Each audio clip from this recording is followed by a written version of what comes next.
Well, sometimes out of tough times in life, a rainbow can appear. Situations that have held you back can all of a sudden step aside and make way for new and exciting beginnings. My first guest today, Meagan Dux, has proven to herself and to everyone that her talent as a first-time writer has helped her break through what seemed insurmountable barriers at the time. You look pretty happy to me, Meagan. Thank you. Can't get the smile off your face. Yeah, it's very exciting to be here. I tell you what, if I'd managed to write a book and have it published, I'd be smiling a lot as well. I've said it before and I'll say it again. How people find a book in them, I have no idea. Yeah, it's quite exciting. Look, it took a lot to get you to that point, right? You're 25 years of age now. Do you know what's ahead of you? Oh, my God, life can be horrible. It can be exciting too. It's going to be great for you because I can just see what's going to happen here. But you, in fact, did a course, did you, at Murdoch University in theatre and...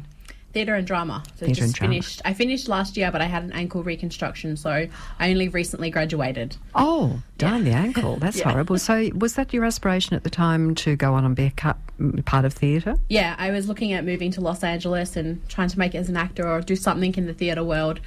And? It was kind of all set in stone, and then I kind of just found this passion for writing, and I basically had to pick. It was either writing or kind of following the theatre and drama path, and something was telling me that I had to follow the writing thing, and I haven't looked back. You haven't, have you?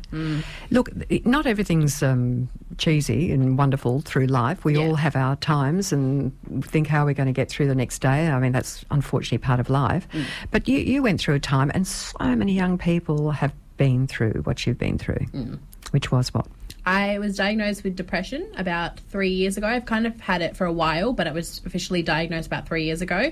And unfortunately, last year I was diagnosed with a more severe form. So it was major depressive disorder.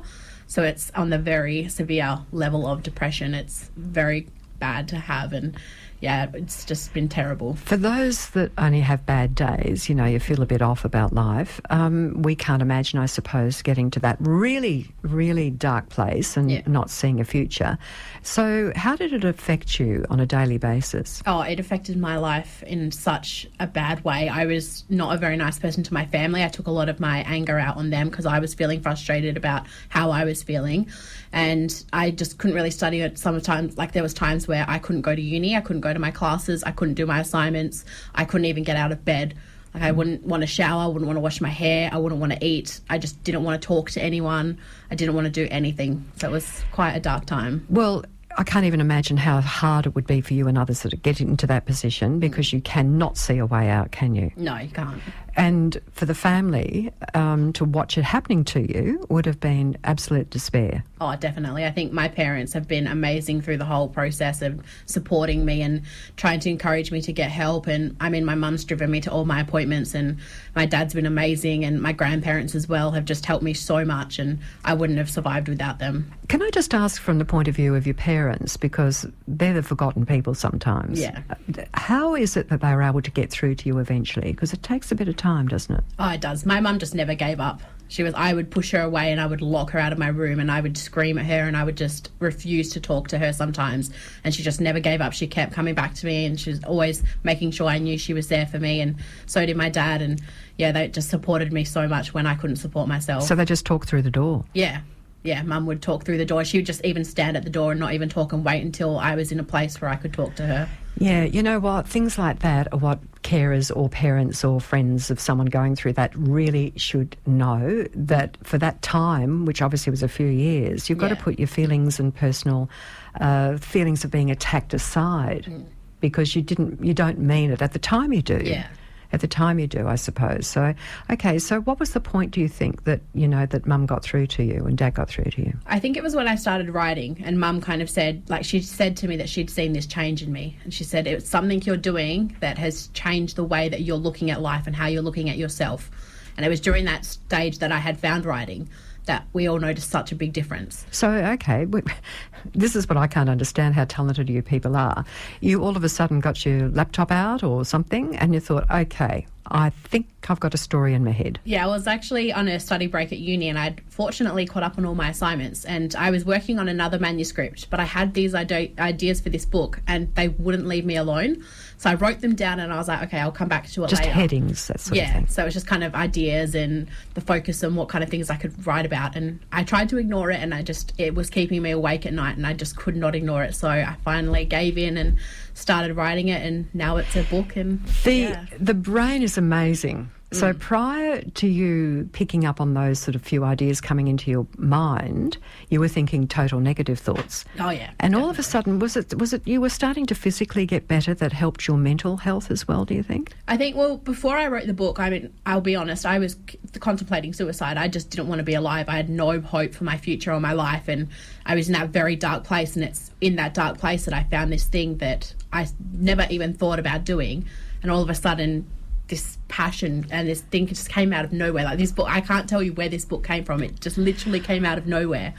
And it's just turned my life around so much. It certainly has. Yeah. You can't stop smiling. I just think that is wonderful. How long has it been in the making? It's took me about 3 months to write, and then the editing and trying to get it formatted and getting it to actually be a book took about 9 months. So it's been, nearly a year. So only 3 months to put all this together? Yeah. Okay, so what did you get yourself into a routine? Was that a good thing? Yeah, I think having that routine, because I was trying to juggle uni and writing, which is quite a difficult So you started to go back to uni? Yeah, so I was back at my classes, and so I would do my assignments and try and stay on top of all of that so I could write on my weekends and whenever I could get free time. So was it starting the book that got you back in a positive way to uni, or was it going to uni that got you onto the book? I think it was a bit of both, but I think more so the writing, it's really the thing that just changed my life.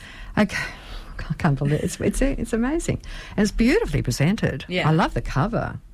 Who's that? Is that your mum? No, it's actually a photo that I've been working with Danny from Orlando Media, and we were looking for a cover photo and we couldn't find one, and then we stumbled across that one and I sent it to her and she created that cover, and it's just, it's stunning. The Rise of Delilah. Who is Delilah in your mind? She's somebody who's very strong and kind of doesn't let the world get her down. And yeah, kind of, I wouldn't say she's necessarily based on me or anything, but I think she's based on a lot of people that I've met in my life. I've kind of taken those characters of them and their traits and kind of combined them together. So she's a strong person. Yeah. Just describe it to me. She's very strong. She's very independent, but she's also very vulnerable. And I think that's something that makes her very relatable. And where does she go in the story? Well, she's from Perth, which is very good. It's very exciting to write a novel that the character's based in Perth. And she goes through a journey with herself and with her family. She's very close to her family. And she's missing her father who walked out on her. So she kind of goes through this journey of, okay, I need to find him and figure out why he left me. Okay. So she's going through that journey in this book to find him and figure out why he left. A lot of people would relate to that. Yeah.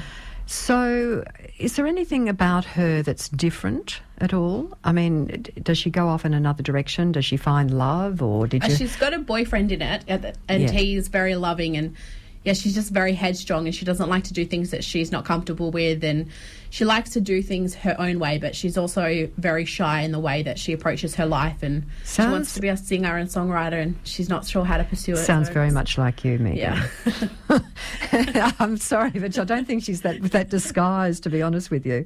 So, there are certain... I've never written, obviously, but are there certain ingredients you need to have in a book to be successful? I think it's just the passion. You have to be passionate about it, because, anyone can write, but if you're not passionate about it, it's not going to sell, or it's not going to captivate people, and people aren't going to want to read it. But when you look at the Harry Potter series, we were talking about that before we went on air. What was her name again? J.K. Rowling. Of course. Yeah. How do I not know that? Her life was, pretty average before she was accepted, and she had, a couple of hundred turn-downs? Yeah, I think it was nearly 200 that she was turned down before someone picked her book up. You wonder why the person that did could see something in it. That's interesting, isn't it? That the other 199, or the 200, I guess the 201 picked up on it. The other people think, why didn't I see it? And I imagine they all think that now that she's such a huge success. They probably think, what did we miss? Well, that's exactly right. So with something like this, you must be visualising as you write. Yeah. And you're grammatically correct all the way through. Oh my gosh, that's amazing. Yeah, that's something I worked very hard on. So I had to make sure that... Well, spell check helps these days. Yeah, definitely. And editors as well. So, okay, when you sit down, okay, Delilah, I know the girl I wanted to be, and she's got a bit of pain, so we'll take her in that direction. So your brain must be working overtime because you haven't mapped out the whole story when you start, surely. No, definitely not. It's like I'm very, not lazy, but I don't pre-plan, and a lot of authors pre-plan, and that's just not me, because I like to kind of go with the flow and let the story take me in a direction that I'm not aware of yet. You'd have great imagination. Oh yeah, As a kid, did you have an imaginary friend? I can't remember that I did, but I think I was pretty creative when I was little as well, so I've kind of just carried that on. Had to have been. Yeah. Now, this is out, The Rise of Delilah, and it's on a website, Meagan Dux, Dux.com, Meagan, Megan, Dux, Dux.com. I think that's going to be a great platform for you. You're going to look at a book, are you not, on mental illness? Yes. In what form?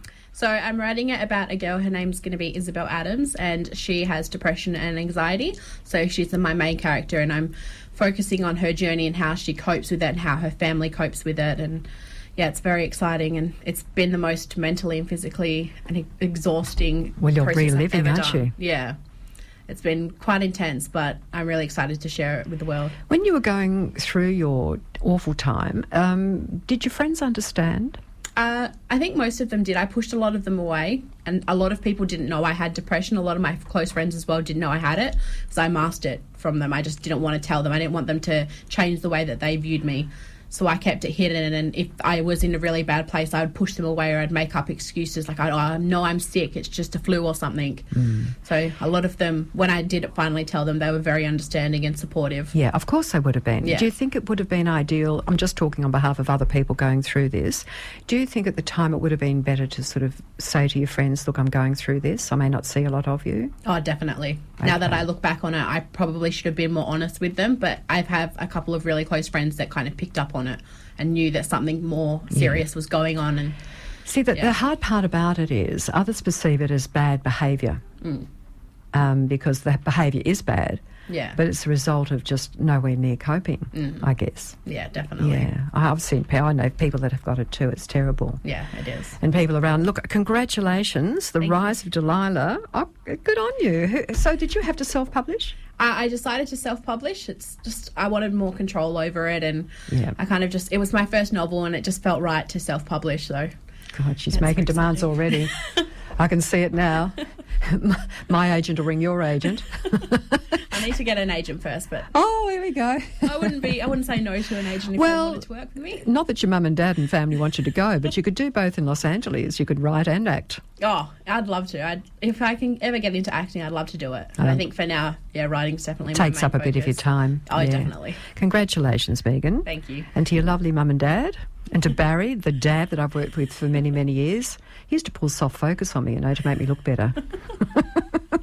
Everyone should have soft focus, I reckon. Lovely to see you both. Congratulations. Thank you. Thank you. Yeah, Meagan Dux.